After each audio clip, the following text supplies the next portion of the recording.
Welcome to citizens pulse. నేను మీ రాజేష్.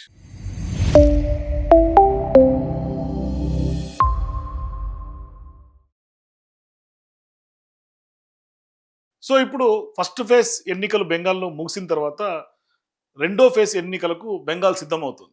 అయితే ఈ నేపథ్యంలో నిన్న సాయంత్రం వరకు కూడా హోరాహోరీ ప్రచార సరళి ఎక్కడ సాగింది. బీజేపీ వర్సెస్ తృణమూల్ కాంగ్రెస్ పెద్ద ఎత్తున ఒక యుద్ధ వాతావరణాన్ని రణక్షేత్రాన్ని తలపించే విధంగా. సో ఎప్పుడైతే ప్రచారం ముగిసిపోయిందో ప్రచారం తర్వాత ఇవాళ పెద్ద ఎత్తున అందరు బెట్టింగ్లు స్టార్ట్ అయిపోయినాయి. ఒకవైపు బీజేపీ చాలా కాన్ఫిడెన్స్గా కనిపిస్తోంది. ఇక అమిత్ షా అయితే బాయ్ బాయ్ దీది అంటూ ఉన్నాడు.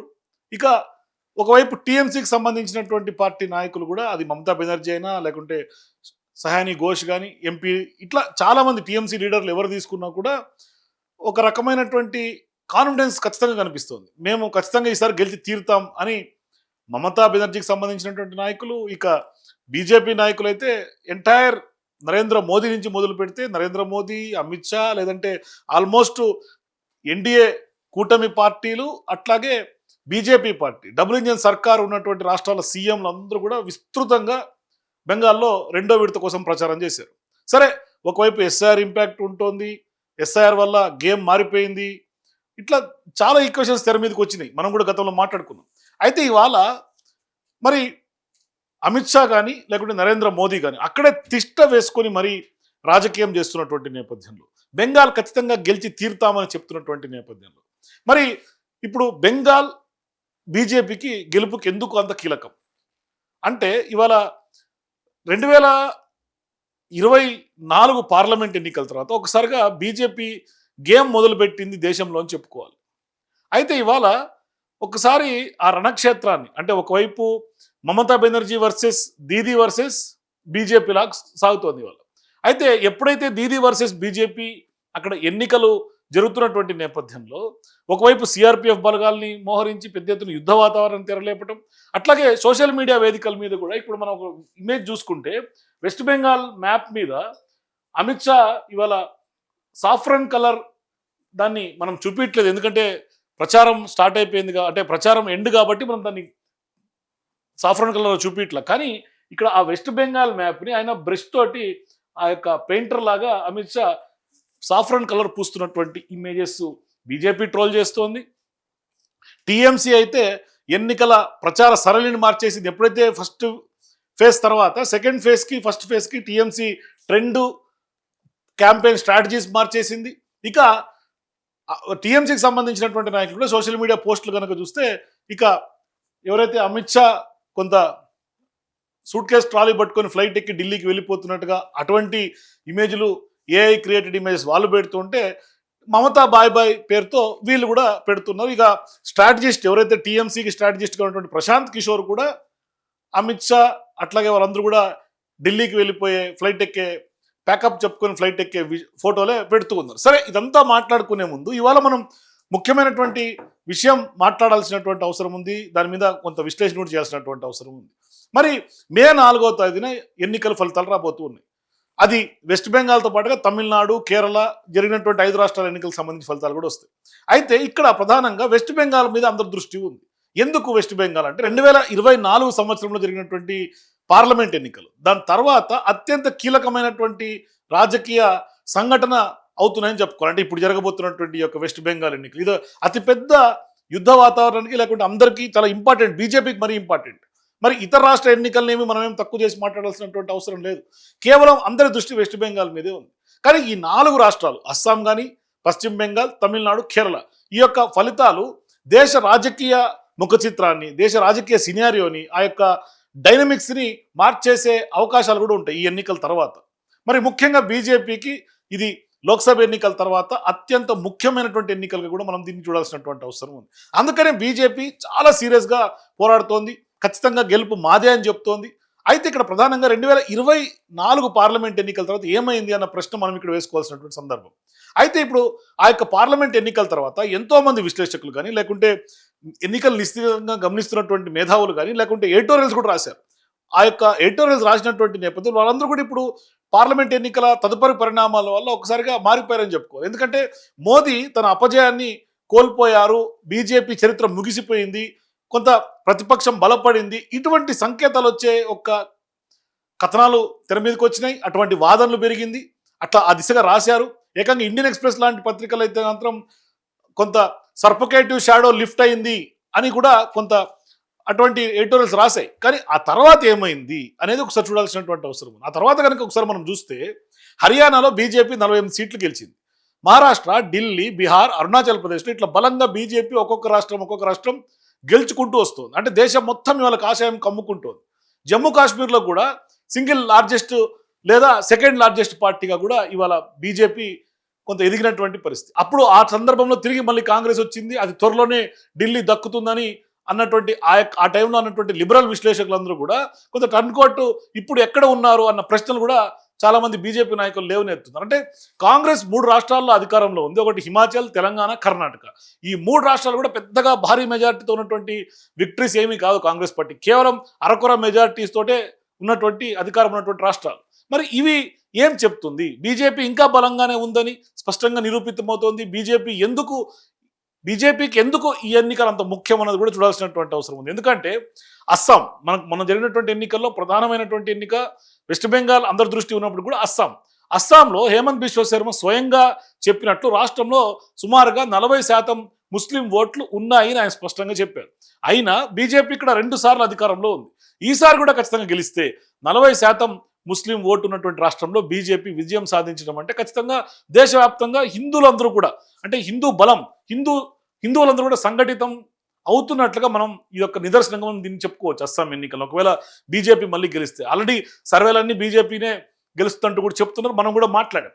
అయితే ఇక నెక్స్ట్ అందరి దృష్టి ఆకర్షించేది వెస్ట్ బెంగాల్. ఇది ఖచ్చితంగా బీజేపీకి చాలా కీలకమైనటువంటి ఎన్నిక. అంటే 1960-70లలో లెఫ్ట్ పార్టీలు బంగాల్ని గెలుచుకున్నప్పుడు బీజేపీ అనే పార్టీ అక్కడ ఊసేలేదు వెస్ట్ బెంగాల్లో. మరి గత ఎన్నికల్లో బీజేపీ ఓట్ షేర్ అద్భుతంగా పెరిగి ఇవాళ అధికార దిశగా పోటీ పడుతుంది. ఆల్మోస్ట్ మేమే గెలిచేసామని చెప్తున్నాం. అయితే దాదాపుగా 0 నుంచి ఇవాళ అధికారం దిశగా ఎదుగుతున్నటువంటి నేపథ్యం. మరి ఈసారి టీఎంసీ కానీ లెఫ్ట్ కానీ కాంగ్రెస్ లేకుండా బీజేపీ అధికారం కొంత చేపట్టకపోయినా భవిష్యత్తులో పవర్ షిఫ్ట్కి ఖచ్చితంగా ఈ ఎన్నికలు బీజం పడే అవకాశాలు ఉన్నాయి. ఒకవేళ టీఎంసీ మళ్ళీ గెలిచినా కూడా. మరి బెంగాల్ గెలిస్తే భారతదేశం రాజకీయ యొక్క మ్యాప్ అయితే మాత్రం ఖచ్చితంగా మారుతుంది. బీజేపీ మార్చేస్తుంది. ఆ మొక్క పొలిటికల్ మొమెంటం అయితే మారే అవకాశాలు ఉంటాయి. ఇక నెక్స్ట్ తమిళనాడు విషయం తీసుకుందాం. అయితే ఇక్కడ బీజేపీ కొంత ఆచరణాత్మక నిర్ణయం తీసుకుంది. అన్నామలైని సైడ్ చేసి తమిళనాడులో ఏఐడిఎంకేతో సీట్లు సర్దుబాటు చేసుకుంది. విజయ్ కొంత ఎన్ని సీట్లు తీసుకుంటాడో ఎన్ని సీట్లు గెలుస్తాడో తెలియదు. కానీ బీజేపీ నెమ్మదిగా ఒక నెక్స్ట్ ఆల్టర్నేటివ్గా ఎదుగుతోంది. కొంత చాలా కూల్గా తమిళనాడుని వాళ్ళ ఖాతాలో వేసుకునే ప్రయత్నం చేస్తుంది. అంటే 5 నుంచి 10 సంవత్సరాలు ఖచ్చితంగా ఈ యొక్క రిజల్ట్స్ వచ్చే అవకాశాలు ఉంటాయి తమిళనాడు. అంటే అక్కడ ఇప్పటిదాకా ఏఐడిఎంకే, డిఎంకే అంటే ద్రావిడ పార్టీలది అక్కడ ఆధిపత్యం.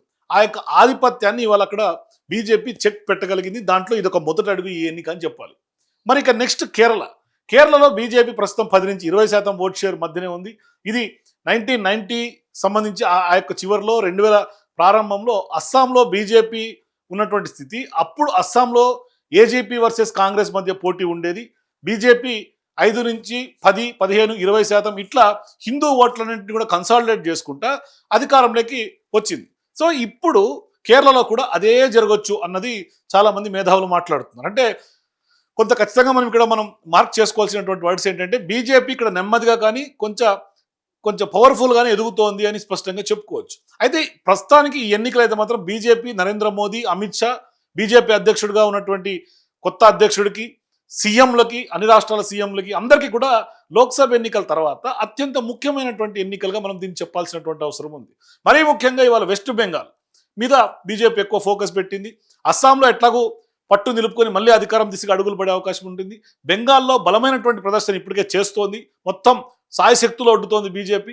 ఇక కేరళలో ఓటు షేర్ పెంచుకుంటే తమిళనాడులో అలియన్స్ ద్వారా ఎంట్రీ చేస్తే ఖచ్చితంగా భారతదేశం యొక్క రాజకీయ మ్యాప్ 2026లో మరింత బలంగా మారే అవకాశాలు ఉంటుంది. బీజేపీ ఖాతాలోకి చాలా వరకు రాష్ట్రాలు పడే అవకాశాలు ఉంటాయి.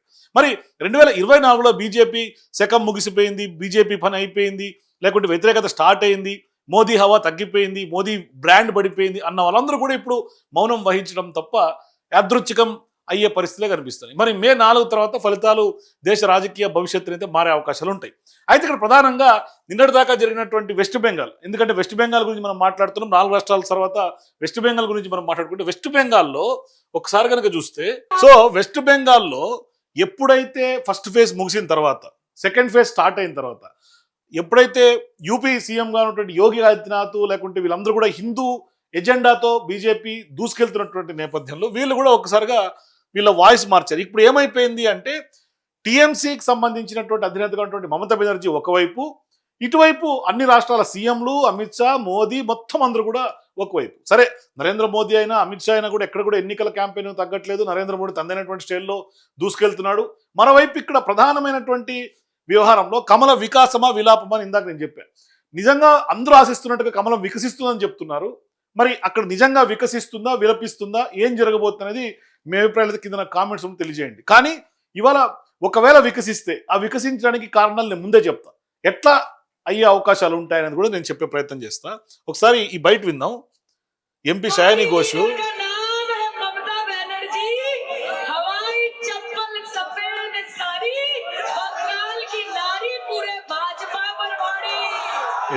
ఇందాక నేను చెప్పినట్టుగా ఇవాళ ఎన్నికల క్యాంపెయిన్లో అమిత్ షా, మోదీ అట్లాగే బీజేపీకి సంబంధించినటువంటి అందరు రాష్ట్ర సీఎంలు అందరూ ఒకవైపు ఉంటే ఒక్క హవాయి చెప్పులు వేసుకొని వైట్ శారీతో ఉన్నటువంటి ఏకైక మహిళ ఇవాళ బెంగాల్ తరఫు నిలబడుతోంది అని బెంగాల్ని వాళ్ళందరూ కూడా కన్సాలిడేట్ చేస్తారు. అంటే టీఎంసీ యాక్షన్ ప్లాన్ డిఫరెంట్గా పోతున్నారు. అంటే వాళ్ళు బెంగాల్ యొక్క సెంటిమెంట్ని అక్కడ రెచ్చగొట్టి ఇవాళ బెంగాల్ సంబంధించినటువంటి ఓట్ బ్యాంక్ అంతా టీఎంసీ వైపు షిఫ్ట్ చేసుకునేలా కనిపిస్తుంది. కానీ యూత్లో మరీ ముఖ్యంగా కొంత బీజేపీ వైపు పట్టు నిలుపుకుంటుందని చెప్పుకో. আমি অমিত শাহকে চ্যালেঞ্জ করব, যদি আপনার বুকের পাটা থাকে আর বাপের বেটা হন, 4 তারিখ কলকাতায় থাকবেন, 12টার পর দেখা হবে। 4వ తారీఖు సంబంధించి అమిత్ షా ఒక స్టేట్మెంట్ చేశారు. అంటే ఎన్నికల రిజల్ట్స్ వస్తున్నటువంటి నేపథ్యంలో బాయ్ బాయ్ దీదీ అని ఖచ్చితంగా బెంగాల్ చెప్తుంది ఈసారి అని కూడా ఆయన స్పష్టంగా చెప్పారు. చాలా వరకు కాన్ఫిడెన్స్ వ్యక్తం చేస్తున్నాడు అమిత్ షా. అయితే చూసుకోండి, మే 4 ఫస్ట్ రౌండ్లో ఎట్లయితే నెగిటివ్ రిజల్ట్స్ వస్తాయో రెండో రౌండ్ మూడో రౌండ్ అట్లా 1 గంట కల్లా ప్యాటర్న్ తెలిసిపోతుంది, ఎన్నికల ప్యాటర్న్. ఖచ్చితంగా బాయ్ బాయ్ దీదీ అని అంటారు అని అమిత్ షా అంటూ చాలా కాన్ఫిడెన్స్గా చెప్తూ ఉన్నాడు. అది ఎస్ఐఆర్ అనుకుంటారా లేకుంటే ఇంకేమనుకుంటారా, వాళ్ళ ఈక్వేషన్స్ ఏంటి, ఎన్నికల సంఘం సంబంధించినటువంటి ఆరోపణలు నిజం చేస్తారా, ఇవన్నీ పక్కన పెడదాం. కానీ బీజేపీలో అయితే ఒక కొత్త కాన్ఫిడెన్స్ స్పష్టంగా కనిపిస్తుంది. అయితే దానికి బెంగాల్ ప్రజలే మీకు ఆన్సర్ చెప్తారు అమిత్ షా కంటూ కూడా టీఎంసీ లీడర్ మాట్లాడుతున్నటువంటి పరిస్థితి. మరోవైపు ఇవాళ సిఆర్పిఎఫ్ బలగాల్ని అక్కడ వెస్ట్ బెంగాల్లో మోహరించినటువంటి విధానం చూసినా, లేకుంటే టీఎంసీ నాయకుల పైన ఆ యొక్క ఆర్మీ అధికారులు సిఆర్పిఎఫ్ లేకుంటే సెంట్రల్ ఫోర్సెస్ యొక్క దాడులు చూస్తే కూడా స్పష్టంగా ఎందుకు ఇంత జిద్దు మీద బీజేపీ తీసుకుంది, ఎందుకు వెస్ట్ బెంగాల్ బీజేపీకి అవసరము అన్న దాని మీద అంటే ఇక్కడ కొత్త ఈక్వేషన్ తీసుకొస్తున్నారు. అది కూడా చెప్తాను నేను. చిన్న తేడా వస్తే కూడా సెంట్రల్ ఫోర్సెస్ ఊరుకోవట్లేదు. అంటే ప్రతి 100 మందికి అంటున్నారు కానీ 100 మందికి కాదు, చాలా వరకు ఉన్న ఫోర్సెస్ మొత్తం వెస్ట్ బెంగాల్లో డిప్లాయ్ చేశారు. ఇవాళ ఎందుకు ఈ డిప్లాయ్మెంట్ జరిగింది అంటే ప్రతి ఓటును ఏరి పారేస్తున్నటువంటి పరిస్థితి. ఒకటి ఎస్ఐఆర్ వల్ల ఆల్మోస్ట్ 97 లక్షల ఓట్లేమో తీసేశారు, అది వేరు విషయం. కానీ సీన్ కట్ చేస్తే ఇవాళ ఓటింగ్ జరుగుతున్నటువంటి టైంలో కూడా బయట ఓటర్స్ అవుటర్స్ని ఏదైతే బంగ్లాదేశ్ బార్డర్ నుంచి అస్సాంకి వచ్చి వెస్ట్ బెంగాల్కి వచ్చి ఓటేసి వెళ్ళిపోతున్నారు అన్న ఆరోపణలు ఏదైతే ఉన్నాయో దాని మీద ఇవాళ చాలా సీరియస్ యాక్షన్గా బీజేపీ ఎన్నికల సంఘం తీసుకున్నటువంటి వ్యవహారం. అంటే 175 కిలోమీటర్ల బార్డర్ వెస్ట్ బెంగాల్లో ఉంటుందో ఆ యొక్క బార్డర్ మొత్తం ఇవాళ సెంట్రల్ ఫోర్సెస్ సంబంధించినటువంటి అధీనంలో తీసుకోవటమే కాకుండా ఆ యొక్క బార్డర్ ఎవరిని క్రాస్ చేయనీయకుండా అక్కడేదో ఆ నదుల్లో మొసళ్ళు అవి కూడా వదిలారని ప్రచారం జరుగుతుంది. అందులో నిజమెంత అబద్ధం ఎంత కూడా మనకు తెలియదు. కానీ చాలా షూర్గా స్ట్రింజెంట్గా అయితే పోతున్నటువంటి పరిస్థితి మనకు కనిపిస్తుంది. చాలా వరకు బలగాలు మోహరించినటువంటి నేపథ్యం మనకు కనిపిస్తుంది. ఇదొకటి. ఇక అధికారాన్ని మిస్యూజ్ చేసుకున్నారు బీజేపీ అని చెప్పడానికి సిఆర్పిఎఫ్ సంబంధించినటువంటి వాహనాల్లో బీజేపీ కొత్త అధ్యక్షుడు ఆయన ప్రయాణం చేయటం, ఎన్నికల ప్రచారంలోకి వెళ్ళటం, ఇది ఎంతవరకు చూడండి. అంటే బీజేపీ పార్టీ ఏ విధంగా సెంట్రల్ ఫోర్సెస్నో ఎన్నికల సంఘాన్నో లేదంటే కనుక అధికారాన్ని ఏ విధంగా దుర్వినియోగం చేసుకుంటోంది అని చెప్పడానికి ఇది ఒక నిదర్శనంగా చెప్పుకోవచ్చు మనం ఈ యొక్క విజువల్స్ని. చూడండి, చిన్న పిల్లల్ని కూడా బీజేపీ ఏ విధంగా ఎన్నికల ప్రచారానికి వాడుకుంటుందో. కమల వికాసం జరిగిపోతుంది బంగాల్ అంతా. నీ చిన్న కుర్రాడు, అతనికి ఆ రాజకీయ పరిజ్ఞానం ఉందో లేదో తెలియదు కానీ ఆ చిన్న పిల్లల్ని కూడా ఇట్లా సోషల్ మీడియాలో యూత్లో అట్లా చిన్న చిన్న పిల్లల్ని మహిళల్ని మరీ ముఖ్యంగా బీజేపీ చాలా చక్కగా ఎన్నికలకి వాడుకుంటోంది అని చెప్పుకోవచ్చు. कमेंट में लिख दो हिंदू है हम, जोर से बोलो जय श्री राम। ఇక్కడ కూడా హిందూ జై శ్రీరామ్ ఇదే నినాదంతో బెంగాల్లో కూడా వాళ్ళు ఇవాళ ఓట్లు రాల్చుకుంటున్నటువంటి నేపథ్యం. అట్లాగే చూసుకోవచ్చు. అది చూడండి, చిన్న పిల్లలతో అమిత్ షా చూడండి సెల్ఫీ వీడియోలు ఫోటోలు తీసుకోవటం. రిపోర్టర్ అడిగారు, ఒకవేళ మీరు ఇంత కాన్ఫిడెన్స్ చెప్తారు కదా, గెలవకపోతే ఏం చేస్తారు అని. अगर आप सरकार बना पाए तो ये हम टीचर बना ही पाएंगे अगर छोड़ दो। अच्छा ठीक है। ममता నువ్వు వదిలేసి ఖచ్చితంగా మేము గెలిచి తీరుతాము అని చాలా కాన్ఫిడెన్స్ చెప్తున్నాడు. మేము ఖచ్చితంగా గెలుస్తాం, అది అంటారు కదా, నో డౌట్ అబౌట్ ఇట్, నువ్వు వదిలేసి మేము గెలుస్తామని చెప్తున్నాడు. ఆ విధంగా చెప్పాడు అమిత్ షా నిన్న. బెనర్జీ బంగాల్ ఇది ఫస్ట్ ఫేజ్ ఎన్నికలకు సంబంధించి ఆమె సయాని ఘోష్ యొక్క వీడియో. ఫస్ట్ ఫేజ్ కి సెకండ్ ఫేజ్ కి టీఎంసీ ఎట్లా ట్రెండ్స్ మారిందో చూడండి. साड़ी हवाई चप्पल सफेद साड़ी एक नाड़ी 100 पे भारी कि ममता का क्षमता 2026 में बंगाल आपको दिखाएगा। మమతా యొక్క పవర్ 2026లో మీకు బీజేపీకి దేశానికి చూపిస్తామని చెప్పి ఆమె చెప్పిన తర్వాత సెకండ్ ఫేజ్ ఎన్నికలప్పుడు मोदी जी చూడండి. बोलिए, अमित शाह जी बोलिए, नड्डा जी बोलिए। তোমাদের বেলায় মোদি জি, অমিত শাহ জি, নাড্ডা জি, চাড্ডা জি, গাড্ডা জি, আর যখন আমাদের নেত্রীকে সম্বোধন করো তখন মমতা, তখন মমতা। अरे मोदी जी, इस मन से आपको एक बात बोल रहे हैं कि ममता का क्षमता 2026 में बंगाल आपको दिखाएगा, 2026 में आपको दिखाएगा। और ये नाम याद रखिएगा, ममता बनर्जी बंगाल की नारी, हवाई चप्पल सफेद साड़ी एक नाड़ी 100 पे भारी। అట్లా 2026 తర్వాత మమతా బెనర్జీ పేరు గుర్తు చేసుకుంటారు, గుర్తు పెట్టుకోండి అని చెప్పినటువంటి సయాని ఘోష్ సెకండ్ ఫేజ్ ఎన్నికల సందర్భంగా చూడండి ఆమె కూడా హిందూ లైన్లోకి వచ్చేసింది. అంటే ఏదైతే బీజేపీ హిందుత్వ ఎజెండా తెర మీద తీసుకొచ్చిందో ఈమె హనుమాన్ చాలీసులు, మహిళల యొక్క గొప్పతనం, మన దేశంలో వేదాల్లో ఉన్నటువంటి పద్యాలు అనుసరిస్తూ ఆమె మాట్లాడినటువంటి మాటలు వినండి. रूपम देहि जयं देहि यशो देहि दिशो देहि या देवी सर्वभूतेषु शक्ति रूपेण संस्थिता नमस्तस्यै नमस्तस्यै नमस्तस्यै नमो नमः। या देवी सर्वभूतेषु शांति रूपेण संस्थिता नमस्तस्यै नमस्तस्यै नमस्तस्यै नमो नमः। ঠিক তার পাশের গলি থেকে শোনা যাচ্ছে লা ইলাহা ইল্লাল্লাহ মুহাম্মাদুর রাসূলুল্লাহ বিসমিল্লাহির রহমানির রহিম। যাচ্ছে তো শোনা। ఆ? ఆమె అట్లయితే మన మోడీ గారు ఎన్నికల స్టంట్ వేయడంలో స్పెషలిస్ట్ కదా. మొన్నేమో 10 రూపాయలకు సంబంధించి జొలుమురి తిన్నాడు. ఇక్కడ చూడండి, ఇక్కడ మళ్ళీ కమలం వికసిస్తుంది ఇండైరెక్ట్ గా చెప్పే దిశగా ఆయన ఒక షాప్ లోకి వెళ్ళి కమలం పువ్వు కొంటున్నటువంటి పరిస్థితి చూడండి. అది అక్కడ పోయి ఇన్ని పూలు ఉంటే కమలం పువ్వే ఎందుకు కొనాలి ఆయన అంటే బీజేపీ గుర్తు కాబట్టి. దానికి ఇదంతా ప్రీ ప్లాన్డే, ముందుగానే అంతా ప్రీ ప్లాన్డ్. ఇక ఈయన ఎవరైతే మన యూపీ సీఎం యోగి ఆదిత్యనాథ్ దాస్ ఉంటారో ఆయనకి ఇప్పటికే బుల్డోజర్ సీఎం అని ఒక పేరుంది. దేశంలో అంతా బుల్డోజర్ సీఎం అంటే యోగి ఆదిత్యనాథ్ అంటారు. ఇప్పుడు ఆ యొక్క బుల్డోజర్ సీఎం ప్రచార వాహనం ఏం తెలుసా, ఆ యొక్క లాస్ట్కి జేసీబీనే పెట్టుకొని ఆయన ప్రచారానికి బెంగాల్ వీధుల్లో తిరిగినటువంటి పరిస్థితి చూడండి. మా యూపీ సీఎం యోగి ఇప్పుడు నెక్స్ట్ ప్రైమ్ మినిస్టర్ కానీ కూడా ఆయనే అనుకోండి, అది వేరు, ఆల్రెడీ ప్రచారం జరుగుతుంది చూడండి. జేసీబీ పెట్టి ఇప్పుడు నెక్స్ట్ వెస్ట్ బెంగాల్లో కూడా కూల్చివేతలు, బీజేపీ కనుక పొరపాటున గెలిస్తే అయిపోయింది, అక్కడ మొత్తం కూల్చివేతలే. ఆల్రెడీ దేశం అంతా జరుగుతోంది. ఎన్నికల జిమ్మికలు అనుకోవాలా, ఎన్నికల ట్రిక్స్ అనుకోవాలో తెలియదు కానీ ఆయన గంగా నది తీరాన మార్నింగ్ వాక్కి వెళ్ళాడు, కెమెరాలు పట్టుకొని ఆయనే అద్భుతమైనటువంటి ఫోటోగ్రఫీ స్కిల్స్ ప్రదర్శించాడు. మరి ఆయన తీసినటువంటి ఫోటోలు బయటికి రాలే ఇప్పటిదాకా కూడా, ఎందుకంటే అద్భుతమైనటువంటి ఫోటోగ్రఫీ చేస్తుంటాడు నరేంద్ర మోదీ. కానీ ఆయన తీసినటువంటి ఫోటోలు అద్భుతమని మనం చెప్పాలి, కానీ ఆ ఫోటోలు ఎక్కడ కనపడవు. అది యాదృచ్ఛికమా దురదృష్టకరమో మనకు తెలియదు కానీ ఆయన తీసినటువంటి ఫోటోలు అయితే ఎవరికి కనపడవు. కానీ గంగా నది, ఇంత పెద్ద గంగా నది రివర్లో ఈయన చిన్న బోటు మీద ఒకడే పోతుంటే ఆయన వాటర్ అంబులెన్స్కి దారి ఇచ్చాడండి. ఎంత విడ్డూరం చూడండి. ఇదేమో సహజంగా అంబులెన్స్లకు దారి ఎప్పుడు ఇస్తాం, అద్భుతంగా హెవీ ట్రాఫిక్, హెవీ ఏదైనా రోడ్ల మీద కిక్కిరిసిపోయి ఉండి కనీసం ఒక 2 వీలర్ కూడా పాస్ అవ్వకపోతే అప్పుడు అంబులెన్స్ సైరన్కి సహజంగా దారిస్తాం, అంబులెన్స్ సైరన్కి. ఇక్కడ సరే పోనీ ఈయనేమన్నా పిఎం కాన్వాయో, సీఎం కాన్వాయో, లేకుంటే వివిఐపి కాన్వాయిలు ఉంటే అప్పుడు ఆ కాన్వాయ్ని పక్కకు తీసి అంబులెన్స్ దారి ఇచ్చాయంటే ఒక అర్థం ఉంది. ఈ గంగా నదిలో అంబులెన్స్కి ఆయన దారి ఇయటం ఏంటి?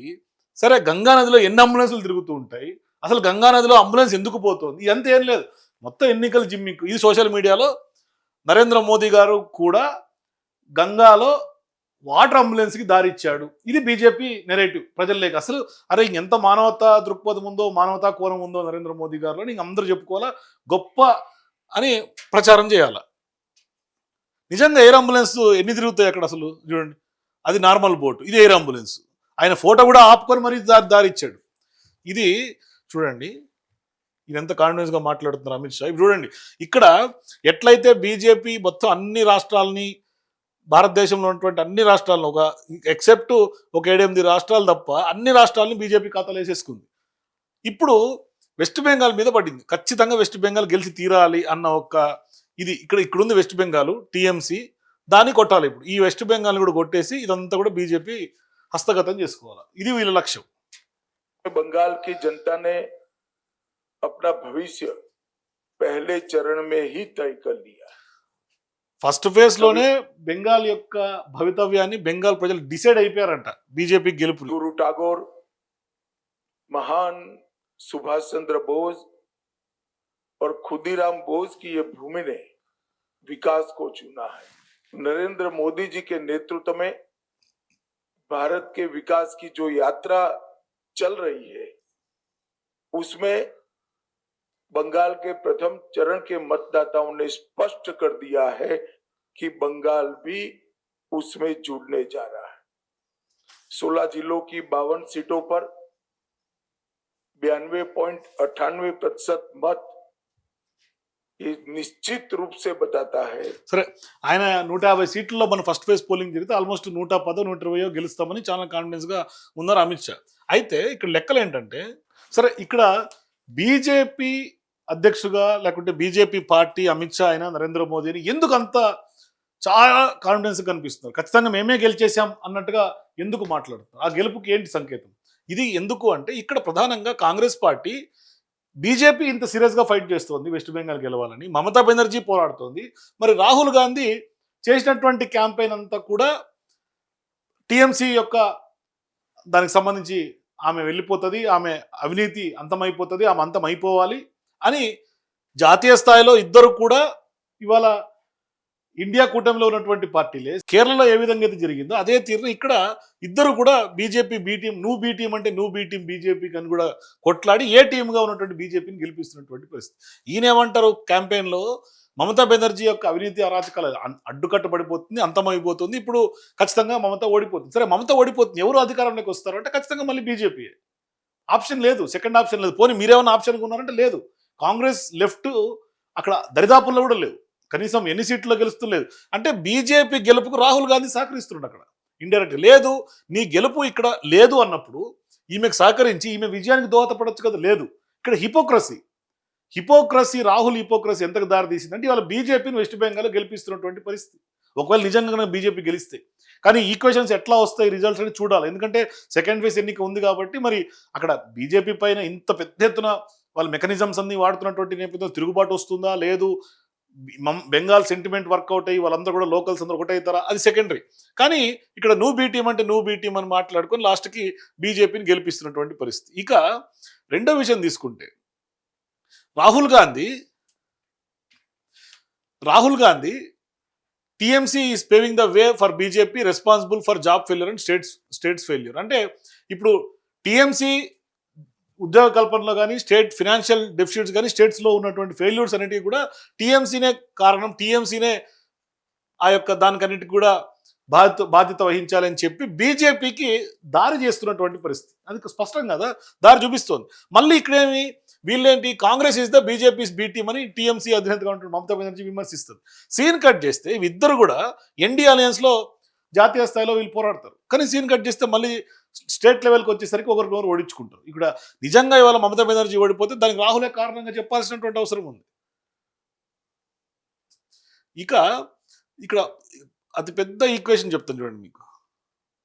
2021లో అంటే ఎట్లా మీకు రాహుల్ గాంధీ బీజేపీని గెలిపిస్తాడు వెస్ట్ బెంగాల్లో అని చూస్తే, ఇక్కడ చూడండి 2021 ఎన్నికల్లో వెస్ట్ బెంగాల్లో ఆనాడు టీఎంసీ పార్టీకి వచ్చినటువంటి ఓట్ షేర్ 48%, బీజేపీకి వచ్చినటువంటి ఓట్ షేర్ 38%, ఇక కాంగ్రెస్ లెఫ్ట్ కలుపుకొని వచ్చినటువంటి 10%. అంటే ఇప్పుడు ఈ 10% మార్జిన్ ఏదైతే ఈ బీజేపీకి టీఎంసీకి ఉందో ఈ 10% ఓట్లో నుంచి బీజేపీ అతిపెద్ద మాస్టర్ ప్లాన్ వేసింది. బీజేపీ మాస్టర్ ప్లాన్ వేసి ఇప్పుడు రాహుల్ గాంధీ గనక టీఎంసీని టార్గెట్ చేయటం వల్ల ఈ యొక్క 10% ఓట్ షేర్ల నుంచి 10% తగ్గించాలి. తగ్గిస్తే టీఎంసీ డౌన్ అయిపోతుంది. At the same time BJP పెరుగుతుంది. ఇది వాళ్ళ యొక్క గేమ్ ప్లాన్. ఇది స్పష్టంగా ఇప్పుడు వాళ్ళు ఏం చేస్తున్నారు, వాళ్ళు ఎట్లా ప్లాన్ చేశారంటే ఈ యొక్క ఓట్ షేర్ 10% డిఫరెన్స్ ఏదైతే ఉందో ఈ 10% ఓట్ షేర్లో నుంచి బీజేపీ 5% పెరగాలి. 5% బీజేపీ పెరగాలి, 5% టీఎంసీ లాస్ అవ్వాలి. ఇప్పుడు ఈ 10% కవర్ అయిపోతుంది. కవర్ అయిపోతే వీళ్ళకు ఎగ్జిస్టింగ్ ఉన్నటువంటి 38% అట్లాగే ఉండిపోతుంది. మరి వీళ్ళకి 5% పెరుగుతుంది. వీళ్ళ ఓట్ షేర్ 38 నుంచి 43కి పెరుగుతుంది. వీళ్ళది 48 నుంచి 5% తగ్గించేస్తే 43కి పడిపోతుంది. ఇది మైనర్ గ్యాప్. ఇక ఎట్లాగో లెఫ్ట్ కాంగ్రెస్ కొన్ని ఓట్లు చీల్చుకుంటాయి. ఈ గేమ్ ప్లాన్ బీజేపీ ప్లే చేస్తోంది ఇప్పుడు ప్రస్తుతానికి. అయితే చూడండి, ఇప్పుడు రాహుల్ అటాక్ చేయటం వల్ల 7% ఓట్స్ స్ప్లిట్ అయ్యే అవకాశాలు ఉంటాయి.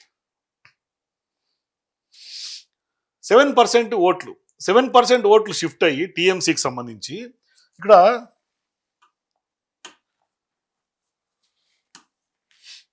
టీఎంసీకి 41%, కాంగ్రెస్ లెఫ్ట్కి 10% నుంచి 17% అయింది. ఎందుకు అంటే ఇక్కడ రాహుల్ అటాక్స్ చేయటం వల్ల టీఎంసీ మీద ఈ 7% ఏదైతే ఉందో ఈ 7% ఇటు షిఫ్ట్ అవుతుంది. సో లెఫ్ట్ కాంగ్రెస్ 10% ఉంది కాస్త అది ప్లస్ 7% అయ్యి 17% పెరిగింది. 17% అవటం తోటి ఒక్కసారిగా చూడండి ఈ గ్రాఫ్ 48% టీఎంసీ ఉండే గత ఎన్నికల్లో. అది కాస్త ఇప్పుడు ఈ షిఫ్ట్ అవటం వల్ల 41కి పడిపోతుంది. 7% పడిపోవటం వల్ల -7 41%కి 41% పడిపోతే అంటే రాహుల్ వరుసగా టీఎంసీ అధినేత మీద ఆరోపణలు చేయటం, లేకుంటే మమతా బెనర్జీ మీద కరప్షన్ అలిగేషన్స్ ఇవన్నీ చేయటం వల్ల 7% మార్జిన్ తోటి 10% ఉన్నటువంటి కాంగ్రెస్ లెఫ్ట్ పార్టీలు 17%కి ఇంక్రీజ్ అవుతాయి. అంటే ఇక్కడ గతంలో 48-38 ఉండి పర్సెంటేజెస్ ఉండి 10% మార్జిన్ ఏదైతే విక్టరీ మార్జిన్ ఉందో ఈ 7% షిఫ్ట్ అవటం వల్ల ఈ మార్జిన్ తగ్గిపోయి 3% పడిపోతుంది.